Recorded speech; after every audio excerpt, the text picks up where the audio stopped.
ನಮಸ್ಕಾರ ವೀಕ್ಷಕರೇ, S news ಕರ್ನಾಟಕದ ಟಾಪ್ 10 ನ್ಯೂಸ್ಗೆ ಸ್ವಾಗತ. ಪ್ರೊಫೆಸರ್ ಇಶಾಂತ್ ಚಟ್ಟೋಪಾಧ್ಯಾಯಗೆ ಗೊಡೆಲ್ ಪ್ರಶಸ್ತಿ. ತತ್ವ ಚಿಂತನಾತ್ಮಕ ಗಣಿತ ಕ್ಷೇತ್ರದಲ್ಲಿ ಮಹತ್ವದ ಸಾಧನೆಗೆ ಪುರಸ್ಕೃತ.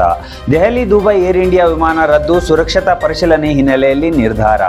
ಅಹಮದಾಬಾದ್ ವಿಮಾನ ಅಪಘಾತದಲ್ಲಿ ದಂಪತಿ ಸಾವಿಗೆ ಸಂತಾಪ. ಐಟಿವಿಯ ಪಿಯೋನಗಲ್ ಗ್ರೀನ್ ಮಿಕ್ ಹಾಗೂ ಅವರ ಪತಿ ಜೇಮಿಯಾ ದಾರುಣ ಮರಣ.